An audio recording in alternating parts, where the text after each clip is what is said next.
Colony అది ఒక ఊరు అక్కడ ఉన్నట్టు లెక్క. ఇన్ఫ్రాస్ట్రక్చర్ సౌకర్యాలు లేక ప్రజలు ఇబ్బంది. ఇందాక మన బుచ్చన్న గారు చెప్పినట్టు పాములు తిరుగుతున్నాయి, అన్ని తిరుగుతున్నాయి అధ్యక్ష అక్కడ. కాబట్టి దయచేసి మంత్రి గారిని కోరేది, ఇది మన చంద్రబాబు నాయుడు గారి యొక్క ఆలోచనలో నుంచి కళ్ళలో నుంచి వచ్చిన ప్రాజెక్ట్ ఇది.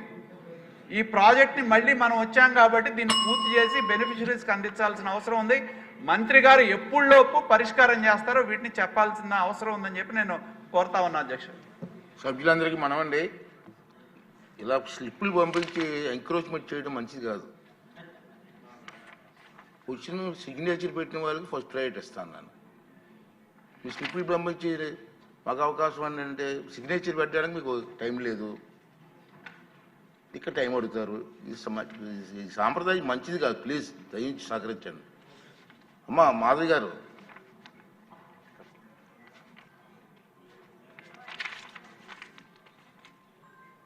అధ్యక్ష, ధన్యవాదాలు ఈ అవకాశం ఇచ్చినందుకు. నేను ముందుగా ముఖ్యమంత్రి గారు నారా చంద్రబాబు నాయుడు గారికి, అలాగనే మంత్రి గారు నారాయణ గారికి ధన్యవాదాలు తెలియజేసుకుంటున్నాను అధ్యక్ష. సభ్యులందరూ టిడ్కో హౌసులు కావట్లేదని వాళ్ళ యొక్క ప్రజల యొక్క సమస్యలను తీసుకొని వస్తున్నారు. కానీ కడప నియోజకవర్గంలో మంత్రి గారి సహకారంతో, ముఖ్యమంత్రి గారి సహకారంతో దాదాపు 2 ఫేసెస్లో లక్ష్మీనగర్లో కానీ చల్మారెడ్డిపల్లెలో కానీ టిడ్కో గృహాల నిర్మాణం శరవేగంగా జరుగుతోంది అధ్యక్ష. లక్ష్మీనగర్లో దాదాపు పూర్తిగా వచ్చింది అధ్యక్ష.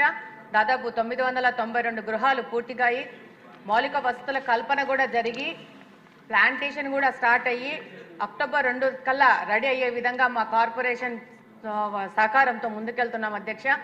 అలాగనే డిసెంబర్ నాటికి బ్యాలెన్స్ 400